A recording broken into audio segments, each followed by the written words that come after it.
L'actualité, c'est également l'ES Golbet qui subit quelques tergiversations et le bateau est en train de tanguer puisque le club a officialisé sa montée en Régional 1 après une très très belle saison passée en R2. Manu Perrin, vous avez suivi ça de près. Alors effectivement, il y a eu quelques soubresauts dans le club puisque la présidente Johanny Humblot vient de remettre sa démission puisqu'elle n'était plus en phase avec le projet sportif du club. Alil Toraman, le coach, attendait le feu vert du comité directeur afin d'avoir des moyens, les moyens financiers pour attirer des joueurs solides. C'est toujours le même problème, Manu. Il faut vraiment constituer un groupe qui tienne la route en Régional 1, qui est le plus haut niveau régional.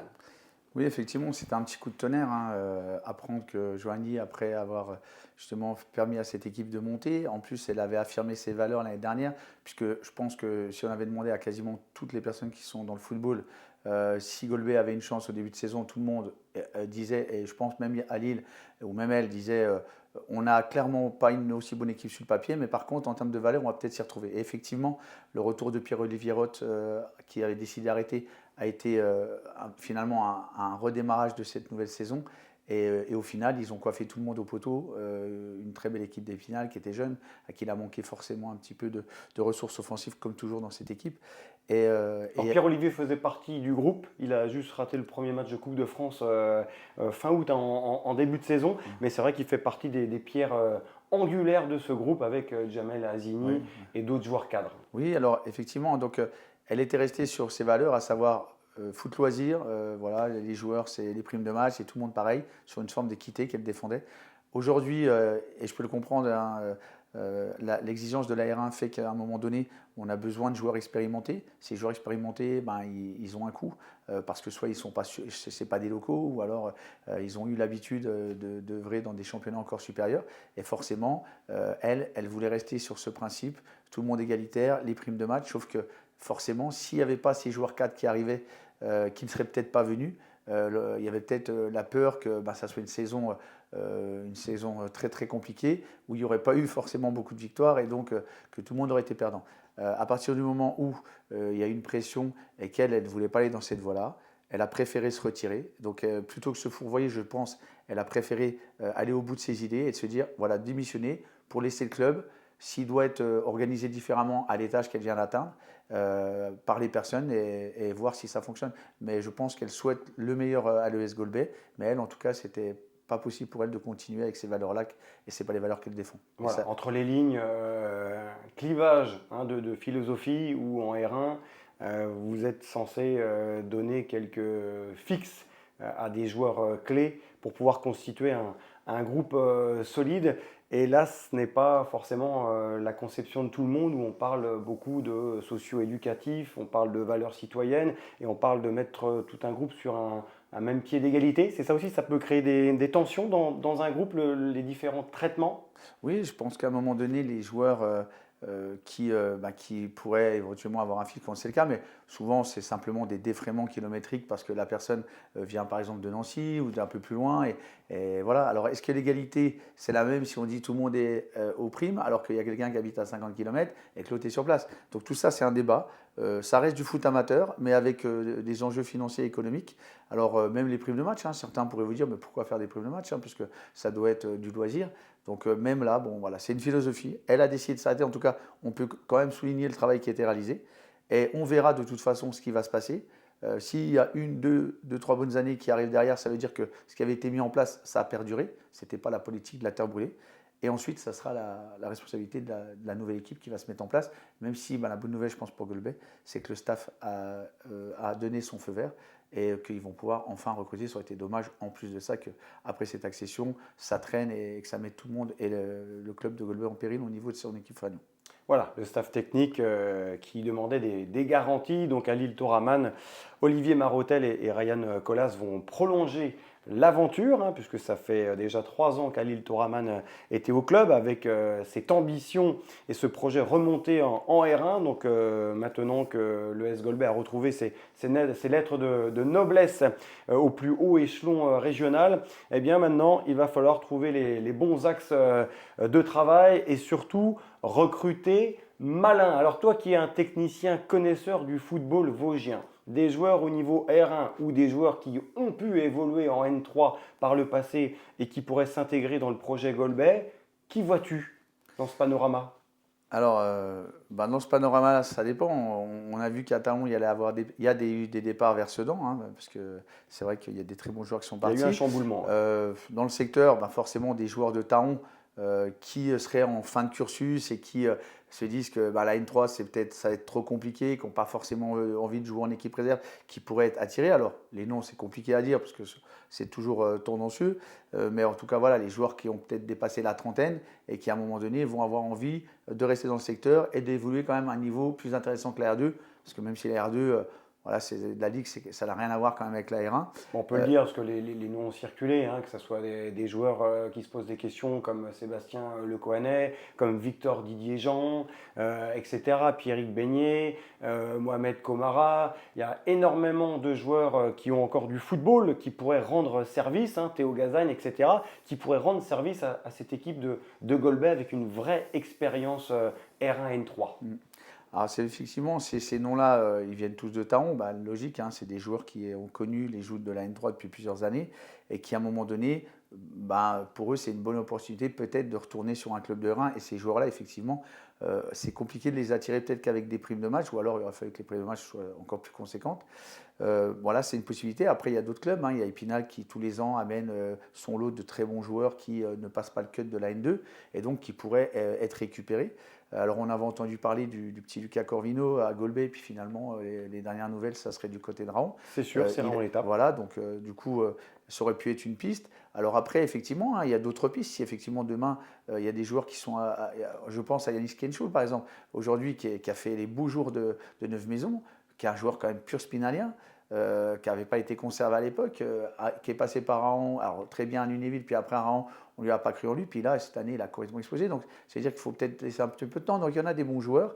Et moi, je pense que dans le Plus d'une trentaine de buts à Neuve-Maisons, hein, Yanis Kenchoul, oui, qui, on bien le sûr. rappelle, a signé chez les Sangliers de Sedan, et également les Taonais Alexandre Leroy et Sambalam. Bref, Sedan a fait son marché en Lorraine cette année, avec de vrais moyens. Hein. Alors moi, j'avais entendu aussi parler de Colin Villa. Alors je sais pas. Colin Villa, c'est officiel également, il a rejoint les Sangliers de Sedan. Ouais, donc c'est sûr que avec un projet de remonter en N3 bien sûr, à court terme. Bien sûr, ça, ils ont terminé leur dernier match avec 15 000 supporters.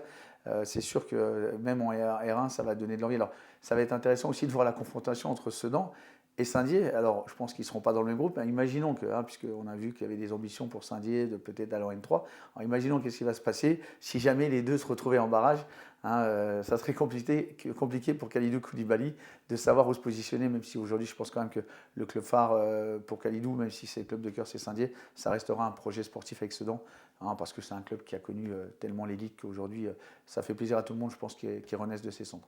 Oui, Sedan est dans la continuité avec la prolongation de son capitaine Axel Villiers. On parlait de Saint-Dié, justement, Saint-Dié-Kellerman qui a fait une saison éblouissante en R2, qui a été à la hauteur avec des joueurs de talent comme Romain Géin, comme Djibril Koulibaly ou encore Samba. C'est vrai que c'est un modèle à suivre, cette équipe de Sedan, qui veut également, cette équipe de Saint-Dié, pardon, qui veut également pérenniser son club à l'échelle de la R1.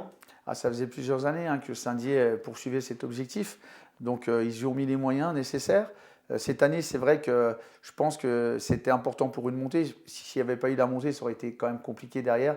Il y aurait eu beaucoup de questions qui seraient posées, surtout que l'équipe était quand même un peu vieillissante.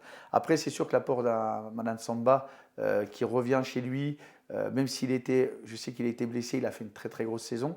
Et à partir de la trêve, le départ de Koné, qui était un très bon joueur, mais ça posait peut-être certains problèmes à l'intérieur du vestiaire, parce que bon, les gros joueurs, des fois, c'est dur. Et l'arrivée d'un Djibril Koulibaly, qui pour moi est pour moi un des meilleurs footballeurs vosgiens. Passé par l'US Raon l'Étape notamment. Passé par Raon l'Étape, mais à qui on n'a pas fait confiance, et qui était surtout à Épinal, dans le groupe de national intégré, qui était le meilleur buteur de la réserve l'année dernière. Et moi, j'ai eu la chance d'avoir en U16, qui nous avait fait monter en U17 nationaux à l'époque, qui est passé par le Pôle Espoir et la SNL, et par plusieurs centres de formation. Ce joueur-là, retour aux sources, bien pris sous son aile par un Madame Samba, a permis d'avoir ce petit coup de plus après la trêve pour aller gagner des matchs. Et c'est vrai qu'à la fin, ils ont déroulé sur leur synthétique toutes les équipes à domicile. Mais il y avait une telle force, une telle puissance. Moi, j'avais dit, cette équipe-là, elle pourrait terminer avec 10 points d'avance. Alors, il y avait un duo d'entraîneurs qui avait été mis en place. Des gens qui avaient rongé leurs freins, parce que moi, le premier, j'aurais souhaité justement pouvoir reprendre cette équipe. Le choix a été fait de le donner à Mohamed Belhadj et à Tristan Coq, qui eux rongeaient leurs freins, comme je dis, depuis des années. Et pour leur première année, c'était un succès, tant mieux pour eux. Ils avaient aussi les codes de ce club, parce que c'est des issus de Kellerman, ils y avaient joué. Et cette force-là leur a permis à un moment donné de trouver une union sacrée avec un Madame Samba qui a été plus qu'un guide, et le petit Djibril qui a fait le fil rouge pour la fin de saison. Donc ce club, il est parti vers le haut. Comme je vous l'ai dit. Que tu connais bien, puisque tu as eu l'équipe B. Quel souvenir tu en gardes de cette équipe, de cette expérience? Saint-Dié, c'était très très belle année, puisque à 3 journées de la fin, on était deuxième du championnat. Puis après, on avait terminé un petit peu en roue libre, on savait qu'on ne pouvait plus monter. Il y avait beaucoup de moyens, c'est un club où il y a beaucoup de moyens. Et donc du coup, je pense qu'en R1, là j'ai vu, ils ont fait un beau recrutement avec d'anciens des Audaciens qui reviennent, ils sont passés par Épinal, le petit Langlais qui est passé par un centre de formation, le petit Touir, tout ça c'est des très très bonnes recrues. Ryan Touir, nous conservé par le SAS Épinal, voilà. qui revient aux sources, très intéressant comme profil. Oui, c'est un bon joueur, il avait fait contre Paris Saint-Germain, Gambadella avait été pour moi quasiment le meilleur spinalien. Il a eu la chance d'intégrer le groupe, donc il a forcément appris cette année.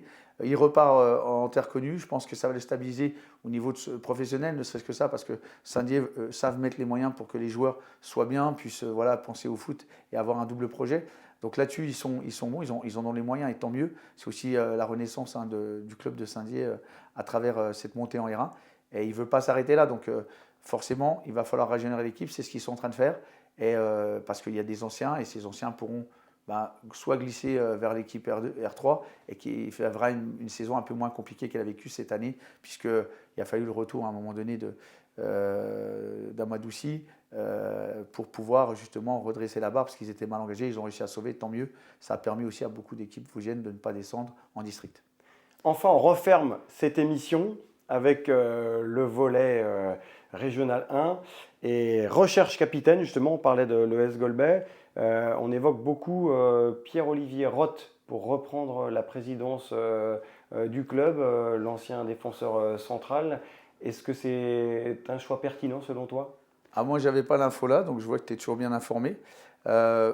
Pierrot, je pense qu'il coche toutes les cases, puisque… Il y a Louis Marchal aussi, mais à mon avis, c'est pas son souhait de revenir tout de suite. Oui, peut-être. Ils peuvent collaborer aussi. Oui, je pense que Louis avait quand même bien épaulé Joigny, d'après ce que j'entendais. Et Pierre-Olivier Roth, qui est passé par le district, il a tous les arcanes de ce qui est l'administratif. Donc forcément, Schauer qui monte, voilà, il a les compétences. Et si jamais c'est lui, ça serait peut-être une bonne chose aussi pour le l'ES Golbet de rester avec quelqu'un qui était dans le nouveau projet, puisqu'il faut savoir que c'est des gens qui connaissent le club et qui connaissent très bien le club, et voilà, qui aura l'implication nécessaire et les compétences pour avancer. Merci beaucoup Manu Perrin d'avoir été notre consultant pour cette émission sport. Merci à toi Samuel.